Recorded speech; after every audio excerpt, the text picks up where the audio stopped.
5 వీడియోలలో labour codes గురించి మనం మాట్లాడుకున్నాం ఇప్పటికీ. అయితే ఇంకా సమాధానాలు రాని ప్రశ్నలు మిగిలి ఉన్నాయి, కొత్త ప్రశ్నలు ముందుకు వస్తున్నాయి. నిజమే, మరి లేబర్ కోడ్స్ అంత సంక్లిష్టంగా ఉన్నాయి. అనేక విషయాల్ని మనం లోతుగా చూడక తప్పని పరిస్థితులు ఉన్నాయి. అందుకే మరికొన్ని విషయాలు మనం వెనక్కి తిరిగి చూసుకుందాం, గత చరిత్రను తరచి చూద్దాం. స్వాతంత్ర భారతదేశంలో కార్మిక వర్గం అనేక పోరాటాలు చేస్తుండగానే, అనేక విజయాలు సాధిస్తుండగానే, అనేక కొత్త కొత్త చట్టాలను కూడా సాధించుకుంటున్న క్రమంలోనే 60వ దశకంలో దేశంలో ఒక సంక్షోభం మొదలైంది. పెట్టుబడిదారీ వ్యవస్థ అతి త్వరలోనే తమ వైఫల్యాలను చూపించింది. ఆ కాలంలో కార్మిక వర్గానికి ఉన్న హక్కులను హరించేందుకు ఒక తీవ్రమైన ప్రయత్నం జరిగింది. పెట్టుబడిదారులంతా కేంద్ర ప్రభుత్వం వెంటబడ్డారు. యాజమాన్యాల కోసం ఏమైనా చేయాలి, ఈ కార్మికులు ఐక్య పోరాటాలు చేస్తున్నారు, ఇట్లయితే కష్టం అని చెప్పేసి. ఈ పరిస్థితుల్లో 1966లోనే కేంద్ర ప్రభుత్వం మొదటి లేబర్ కమిషన్ను నియమించింది, ఫస్ట్ నేషనల్ లేబర్ కమిషన్. ఈ లేబర్ కమిషన్ చేసిన పని ఏమిటి? ఆర్థిక వ్యవస్థ ఎట్లా ఉంది, కంపెనీలు ఏం సమస్యలు ఎదుర్కొంటున్నాయి, కార్మికుల ఇబ్బందులు ఏమిటి, వీటికి పరిష్కారాలు ఏమిటి, ఇవన్నీ పరిశీలిస్తామని చెప్పారు. ఆచరణలో జరిగింది ఏమిటి? సుప్రీంకోర్టు న్యాయమూర్తిగా పనిచేసిన గజేంద్ర గడ్కర్ నాయకత్వంలో వేసినటువంటి కమిషన్ అది. ఆ కమిషన్ చేసిన పని ఏమిటి? ఫైనల్గా అప్పటి వరకు ఒక కుటుంబం బతకడానికి ఎన్ని క్యాలరీల శక్తి కావాలి, ఎంత వేతనం ఉండాలి అని శాస్త్రీయంగా లెక్కించి దాని ప్రాతిపదిక మీద కనీస వేతనం నిర్ణయించాలి అనేటువంటి ఒక కాన్సెప్ట్ ముందుకు వచ్చింది. ఇప్పుడు దానికి తిలోదకాలు ఇచ్చింది ఫస్ట్ నేషనల్ లేబర్ కమిషన్. ఈ కమిషన్ చెప్పింది ఏమిటి? కుటుంబం బతకడానికి అవసరమై వేతనం అనే కోణమే కాదు, యాజమాన్యానికి వేతనం చెల్లించగలిగే శక్తి ఏ మేరకుందో చూసి కనీస వేతనం నిర్ణయించాలి అని. అంటే యాజమాన్యం ఇవ్వగలుగుతుందా లేదా చూసి దాన్ని బట్టి నిర్ణయించమని. మరి కుటుంబం బతకాల్సిన అవసరం లేదా అంటే శాస్త్రీయంగా వేతనం నిర్ణయించేటువంటి ఒక ఫార్ములా మీదనే దాడి మొదలైంది. ఇది మొదటి ఇండియన్ నేషనల్ లేబర్ కమిషన్ చేసినటువంటి ఒక ముఖ్యమైనటువంటి నష్టం. అట్లా మొదలై క్రమంగా 1991 నాటికి జరిగింది ఏమిటి? సరళీకృత ఆర్థిక విధానాల రంగంలోకి వచ్చింది, ప్రపంచ బ్యాంకు విధానాల రంగంలోకి వచ్చింది, ప్రపంచీకరణ పేరుతో ప్రైవేటీకరణ రంగంలోకి వచ్చింది. పివి నరసింహారావు ప్రభుత్వం విధానాలకు తలుపులు తెరిచినటువంటి ప్రారంభ దినాల్లోనే ఎగ్జిట్ పాలసీ అని ఒకటి ముందుకు తెచ్చాం. ఎగ్జిట్ పాలసీ సినిమా టాకీసుల్లో చూస్తాం కదా మనం. సినిమా అయిపోగానే పక్కకి ఎగ్జిట్ అని ఎర్ర బోర్డులు లైట్ వెలుగుతాయి, అంటే ఇక మీరు వెళ్ళిపోవచ్చు అని, వెళ్ళిపోయేందుకు అవకాశం అని, ఇటు నుంచి వెళ్ళిపోండి. ఇప్పుడు పివి నరసింహారావు ప్రభుత్వం కూడా ఎగ్జిట్ పాలసీ. మరి అక్కడ ఎవరు పోవాలి, ఎటువైపు పోవాలి? అప్పటిదాకా కంపెనీలు నడుపుతున్న వాళ్ళు, అప్పటిదాకా వ్యాపార సామ్రాజ్యాలను నడుపుతున్నటువంటి వాళ్ళు, వాళ్లకు నష్టం వచ్చిందనుకుంటే వాళ్ళు ఆ వ్యాపారం నుంచి ఎగ్జిట్ అయిపోవచ్చట. ప్రభుత్వం ఆ స్వేచ్ఛనిస్తుంది. మరి ఎగ్జిట్ అయిపోతే అందులో అప్పటిదాకా పనిచేస్తున్న కార్మికుల పరిస్థితి ఏమిటి అంటే వాళ్ళను తీసేయచ్చు. ఇగో ఇది ఎగ్జిట్ పాలసీ సారాంశం. అంటే సరళీకృత ఆర్థిక విధానాల్లో మరొక మౌలికమైనటువంటి దాడి, కార్మిక వర్గం మీద దాడి మొదలైంది. ఆ తర్వాత వాజ్పేయి ప్రధానమంత్రి అయినటువంటిది మరొక మూలమలుపు. వాజ్పేయి ప్రధానమంత్రి అయిన తర్వాత జరిగింది ఏమిటి? ఆయన సెకండ్ నేషనల్ లేబర్ కమిషన్ వేశాడు. యాజమాన్యాలకు చాలా కష్టాలు వచ్చేసినాయట. అందుకని మరొక నేషనల్ లేబర్ కమిషన్, పేరేమో లేబర్ కమిషన్, ఎవరి కష్టాలు తీర్చడానికి? యాజమాన్యాల కష్టాలు తీర్చడానికి. వాజ్పేయి ప్రభుత్వం సెకండ్ నేషనల్ లేబర్ కమిషన్ వేసింది. ఈ కమిషన్ చేసిన పని ఏమిటి? అప్పటిదాకా కార్మికులు పొట్లాడి సాధించుకున్నటువంటి హక్కులన్నింటినీ తిరగదోడి, అన్ని కార్మిక హక్కులను తిరగదోడి యాజమాన్యాల చుట్టే ఆలోచనలన్నీ. ఇది వాజ్పేయి ప్రభుత్వంలో రెండవ జాతీయ లేబర్ కమిషన్ చేసినటువంటి పని.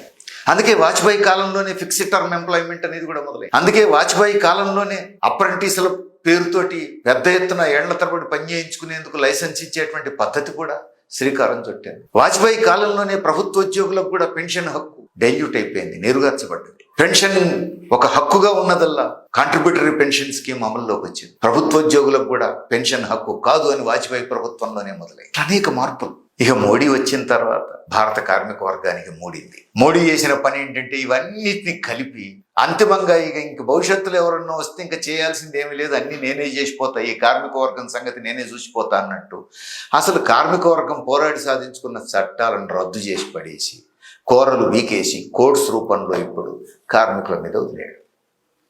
ఇది ఇప్పుడు మోడీ చేసినటువంటి పని. ఇంత స్లోగా పోతారేమయ్యా, చాలా స్పీడ్గా పోవాలి.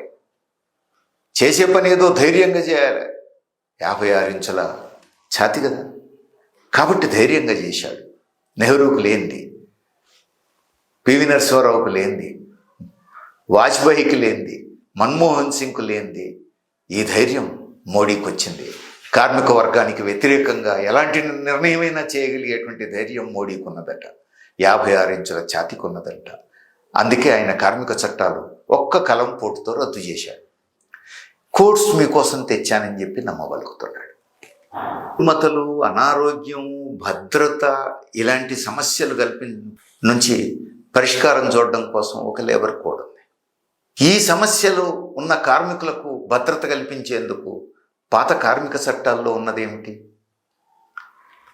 కరెంటును ఉపయోగించి ఉత్పత్తి చేసే కంపెనీలు అయితే 10 మంది లేదా అంతకంటే ఎక్కువ మంది కార్మికులు ఉంటే ఆ చట్టాలు వర్తించేవి.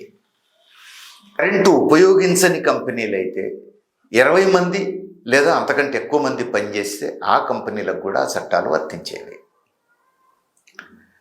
ఇప్పుడు ఈ లేబర్ కోడ్ ప్రకారం ఎక్కువ మంది కార్మికులకు చట్టపరమైనటువంటి సౌకర్యాలు కలుగుతాయంటున్నారు కదా. మరి ఏం చేసినట్టు ఈ లేబర్ కోడ్లో చేసిన మార్పు ఏమిటంటే, ఇదివరకు కరెంటుతో నడిచే కంపెనీలు 10 మంది పనిచేసినా చట్టపరమైనటువంటి భద్రత, ఆరోగ్య సమస్యలకు ఉపయోగపడేటువంటి చట్టపరమైన సౌకర్యాల అమల్లోకి వచ్చి ఆ అవకాశం ఉంది. ఇప్పుడు 10 మంది 15 మంది కార్మికులు పనిచేసే కంపెనీలకు అవకాశం లేదు. 20 మంది పనిచేస్తేనే అవకాశం. అంటే కొంతమందికి ఉన్న అవకాశం తొలగించే. ఇక కరెంటు ఉపయోగించకుండా ఉత్పత్తి చేసే కంపెనీలు అయితే 20 మంది లేదా అంతకంటే ఎక్కువ మంది పనిచేస్తే ఈ చట్టాలన్నీ వర్తించాలి అని గత చట్టాల్లో ఉంది. కోర్ట్స్లో ఏం చెప్పారు? 40 మంది అంతకంటే ఎక్కువ మంది పనిచేసే కంపెనీలకే ఇవి వర్తిస్తాయి. అంటే గతంలో వర్తించే 20 మంది పనిచేసే, 30 మంది పనిచేసే, 35 మంది పనిచేసే కంపెనీలకు కూడా ఇప్పుడు వర్తించవు. అంటే అనారోగ్య సమస్యలు, భవిష్య నిధికి సంబంధించిన సమస్యలు, భద్రతకు సంబంధించిన సమస్యలు ఉన్న కార్మికులకు ఉన్న చట్టపరమైనటువంటి హక్కు పోయింది, ఉన్న చట్టపరమైనటువంటి భద్రత పోయింది.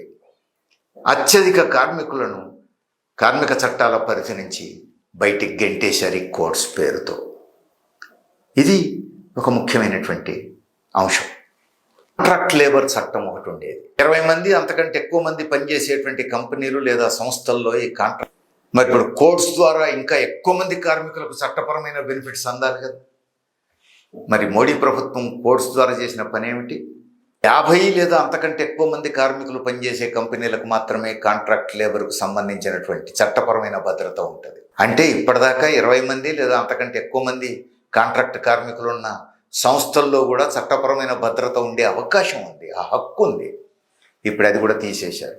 50 అంతకంటే ఎక్కువ మంది పనిచేస్తేనే వర్తిస్తుంది. అంటే పెద్ద సంఖ్యలో కార్మికులకు చట్టపరమైన భద్రత లేకుండా బయటికి నెట్టేశారు. దేశంలో 90% పైగా కార్మికులకు ఏ కార్మిక చట్టపరమైనటువంటి భద్రత, సౌకర్యాలు, అవకాశాలు లేకుండా చేసింది కోడ్స్.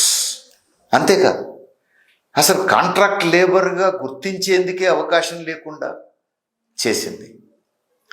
అనేక మందిని కార్మికులుగా గుర్తించే అవకాశం లేకుండా చేసింది.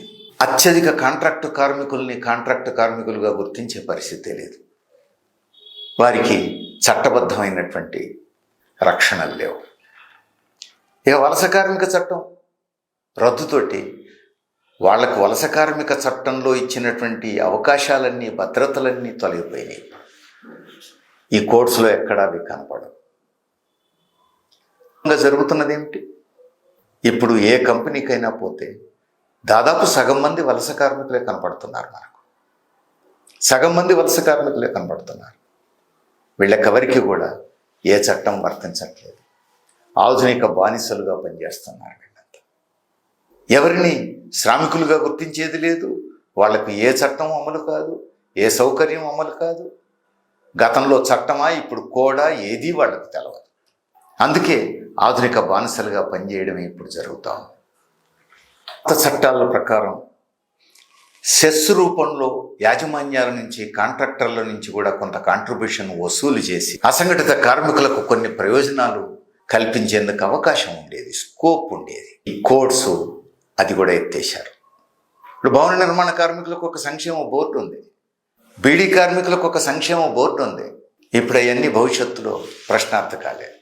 ఇప్పుడు ట్రాన్స్పోర్ట్ కార్మికులు ఒక సంక్షేమ బోర్డు కావాలని కోరుకుంటున్నారు. అసలు సెస్ వసూలు చేసే ప్రొవిజనే ఎత్తేసింది ప్రభుత్వం.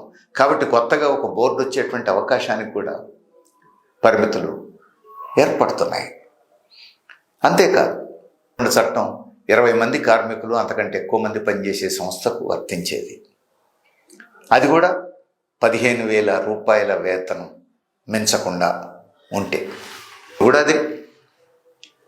ఈఎస్ఐ చట్టం 10 మంది కార్మికులు లేదా అంతకంటే ఎక్కువ మంది పనిచేసే సంస్థలకు అది వర్తించేది. 25,000 అంతకంటే తక్కువ జీతం ఉంటేనే వర్తిస్తుంది. మరి ఇవేమీ మార్చలేదు. ఇవేమీ మార్చకపోగా కోడ్స్లో అనేక మార్పులు తెచ్చి ఉన్న చట్టపరమైనటువంటి అవకాశాల నుంచి లక్షల సంఖ్యలో, కోట్ల సంఖ్యలో కార్మికుల్ని బయటికి గెంటేశారు. వైద్య ఆరోగ్య సౌకర్యాలు, భవిష్య నిధికి సంబంధించిన సౌకర్యాలు, భద్రతకు సంబంధించిన సౌకర్యాలు, ఉన్న సౌకర్యాలు కూడా తగ్గించారు. కార్మికులకు అవి వర్తించకుండా చేశారు. అది ఇప్పుడు కోడ్స్ రూపంలో చేసినటువంటి పాపం. జరిగిన తర్వాత ఎక్కువ మంది కార్మికులకు అమలు జరిగేది ఎక్కడ, సౌకర్యాలు వచ్చేది ఎక్కడ, కార్మికులు పడేది ఎక్కడ? ఇవన్నీ ప్రశ్నలే. అందుకని ఇంకొంచెం లోతుగా కూడా చూడాలి. ఇంకా మనం సమాధానం చెప్పుకొని ప్రశ్నలు కొన్ని మిగిలి ఉన్నాయి. నెక్స్ట్ వీడియోలో మనం మాట్లాడుకుందాం.